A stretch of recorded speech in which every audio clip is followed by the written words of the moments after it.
Dans cette vidéo, j'ai envie de te parler de ce que n'est pas l'hypersensibilité.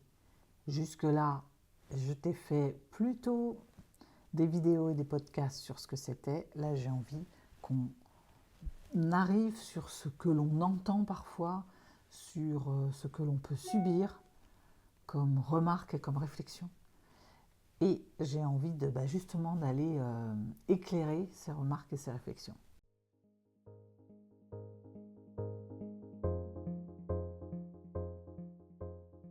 Je me suis appuyée sur les propos de Saverio Tomasella, qui est psychanalyste et docteur en psychologie, et qui a même fondé un observatoire de l'ultrasensibilité. J'aime bien son approche, j'aime bien comment est-ce qu'il en parle, et je vais donc m'appuyer un peu de ce qu'il nous partage.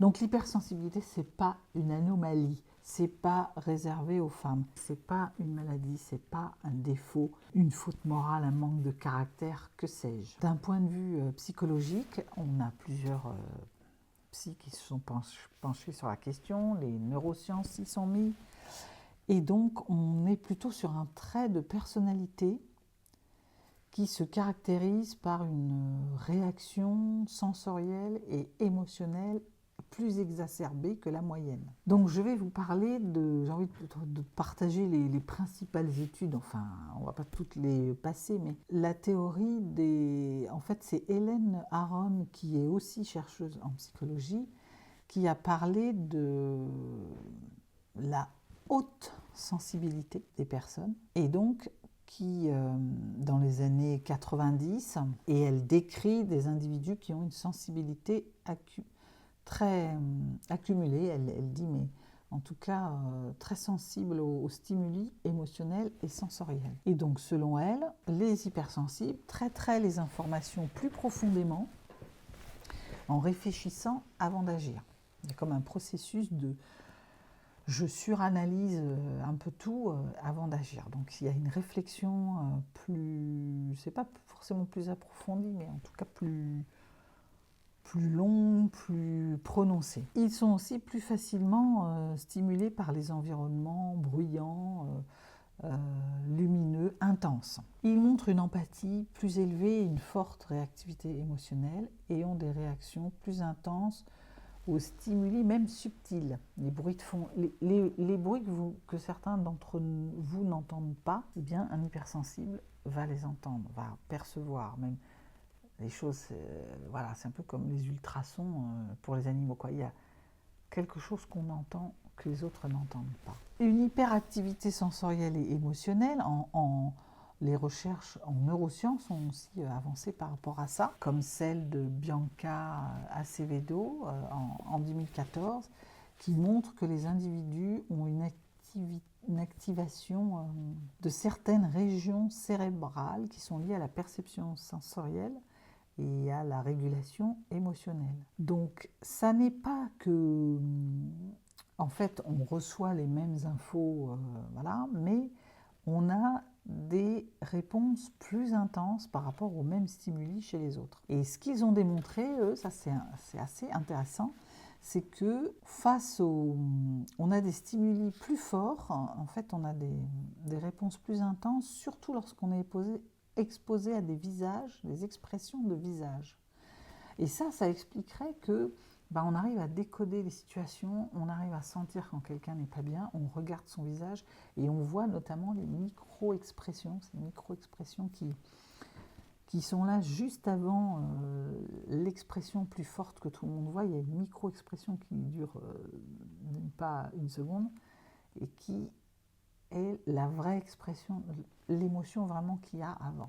Hypersensibilité et empathie. Là, je vais répondre à la deuxième. On pense souvent que l'hypersensible est égocentré. Égocentré parce qu'il est centré sur lui, il est en surréaction.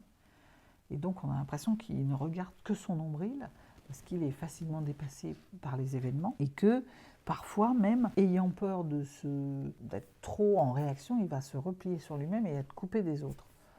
Or, les études ont montré qu'il y avait souvent hypersensibilité et surempathie, c'est-à-dire qu'il y a vraiment une capacité à être beaucoup plus sensible aux émotions des autres, bien plus que la moyenne. Ils réagissent beaucoup plus fort et sont plus enclins à ressentir les émotions des autres. Troisième chose, une forte sensibilité n'est pas synonyme de supériorité, dit Saverio. En fait, on a l'impression que parfois on brandit l'hypersensibilité comme un drapeau, là, une espèce de puissance, un truc plus fort. On a l'impression qu'on brandit ça pour se défendre de quelque chose et de se croire un peu supérieur. Or, ça serait plutôt un peu l'inverse parce que la confiance en soi des hypersensibles est extrêmement fragile et ça fait vraiment partie des choses que je travaille avec mes clientes en accompagnement, c'est l'estime de soi et la confiance en soi.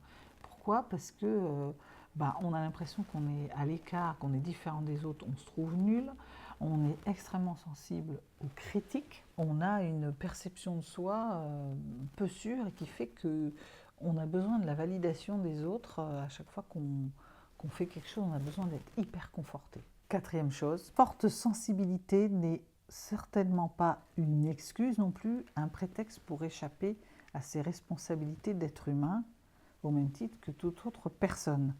On dit ça parce que des fois, les hypersensibles ont l'impression qu'ils se plaignent, qui fuient un peu leurs responsabilités. Or, on s'est rendu compte que les responsabilités, qu'elles soient professionnelles, sociales, familiales, c'est un défi vraiment pour les hypersensibles. Leur empathie les pousse souvent à être très engagés. Ce sont des personnes vraiment engagées, investies dans leurs tâches, qui vont au bout des choses. Alors du coup, on voit même, ils mettent une charge émotionnelle, ils se donnent à fond et c'est important. Donc dès qu'il y a des interactions avec les autres, ils peuvent même se trouver facilement submergés par les besoins émotionnels des autres. Il y a aussi la notion de perfectionnisme. Perfectionnisme, les hypersensibles vont avoir à cœur de vraiment livrer quelque chose de poussé, d'extrêmement bien réalisé, que ce soit presque qu'on puisse rien leur reprocher. Donc c'est une limite, c'est sûr. Et puis, en revanche, ce qu'on peut noter par rapport à la responsabilité, c'est cette difficulté à dire non. Et avec ce besoin de validation permanente, ça peut les amener à accepter des tâches alors que c'est pas leur domaine de responsabilité, ils vont pas se sentir forcément de le faire de manière aussi parfaite qu'ils auraient souhaité. Et puis ça, ils vont par surempathie pour aider, pour prendre des tâches, dire oui et se retrouver assez facilement submergés d'ailleurs par les tâches.